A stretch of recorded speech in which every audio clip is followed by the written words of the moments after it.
attitude like a young O'Shea with an AK. Okay, don't you tell these motherfuckers that my name is O'Shea. What up, everyone? It's the Nation of Podcation Daily Podcast. I'm O'Shea. Make sure you guys hit that like and subscribe button. Wow, this 25-year hip-hop beef is never going to end. This time we got 50 Cent talking about Ja Rule. Now, you know, this goes back to the early 2000s up into like 2003, 2004. I mean, that was when it was at its height. You got Ja Rule and Murder Inc. versus 50 Cent and G Unit. I mean, man, 50 Cent basically destroyed Murder Inc. I mean, once he started dissing them, they had that Fed case, and then it was pretty much over for Murder Inc. They had to change their name to INC, and once you start changing your name, it's not the same. Just like Death Row did, Death Row Records went to the Row, it never was the same. Just like Murder Inc., when they went to INC, it was not the same because they had to get that murder out of the name. You know what I'm talking about?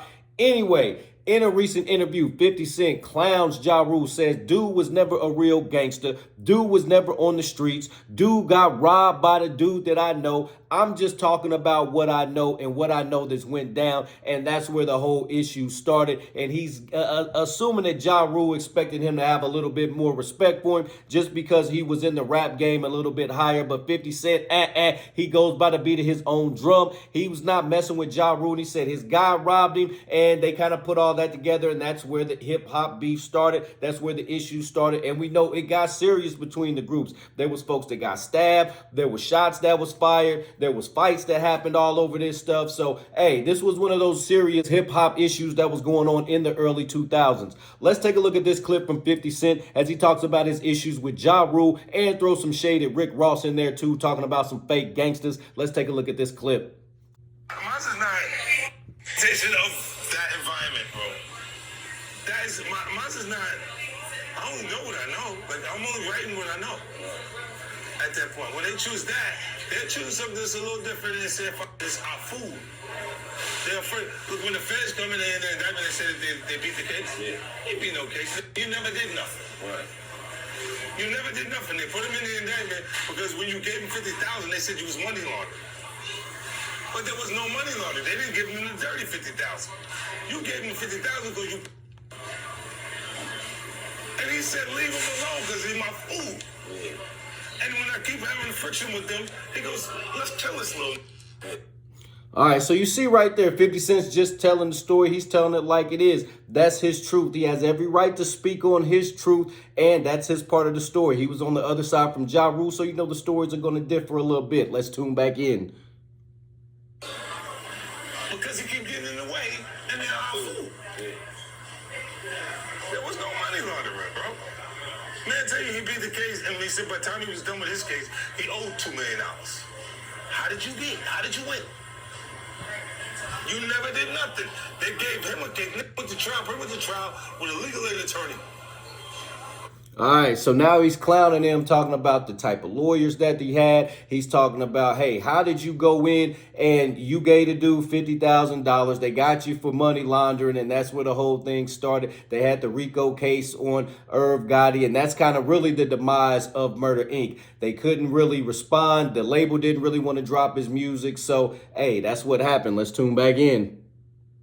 A legal aid attorney had never been to trial.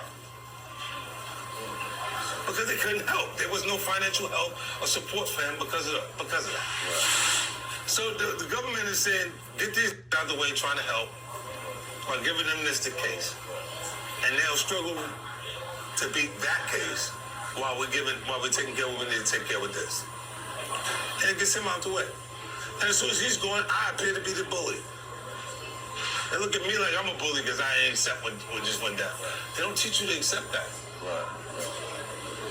Hey, 50 Cent is a wild dude, man. Hey, and there was at one point, he was the hip-hop bully because he did bully Ja Rule. He know what he did, and he's trolling Ja Rule by saying that. Right, Nation, there you have it. You got 50 Cent talking about Ja Rule, Murder Inc., the whole way the issue started between them. Like I said, the issues between them will never, ever stop. I mean, if 50 Cent's one of those people, you really don't want to have issues with him just because he will troll you for the rest of your life. The only person he's really made, he made good with a couple people. I mean, he's made good with Hove. He made good with Fat Joe. He made good with Jadakiss and the Locks, but they didn't really have any real street beef going on. It was more just hip-hop beef. They chose to side with Ja Rule, so they were collateral damage to 50 Cent. 50 Cent is a troll talking about they looking at him like he's the hip-hop bully. Yes, he did bully them, and it was at the worst point in time because they were going through that indictment. Def Jam really didn't want too much to do with him. They wasn't trying to put their albums out. They couldn't give him any money because they didn't want to get caught up in the money laundering stuff with them. So everything went to a halt, and that's what happened. So unfortunately for Murder Inc., that was their demise. No more Murder Inc., no more Irv Gotti, Ja Rule, Ashanti, Cadillac Ty, all of them. It was over with. And 50 Cent looked like the bad guy to put them out of business because at that time, he was going in on all of them. The street beef was going on. So, hey, you got to give that win to 50 Cent. Nation, what do you think about 50's comments? What do you think about his comments towards Ja Rule and Murder Inc.? Do you ever think there will ever be a moment in hip-hop where these two could ever squash their issues? Nation, let me know in the comment section down below. Make sure you guys hit that like and subscribe button on your way out. Peace. O'Shea and I have been kicking it strong for a minute now. O'Shea doesn't drink. He doesn't smoke. O'Shea is a professional model. Attitude like a young O'Shea with an AK. Okay, don't you tell these motherfuckers that my name is O'Shea.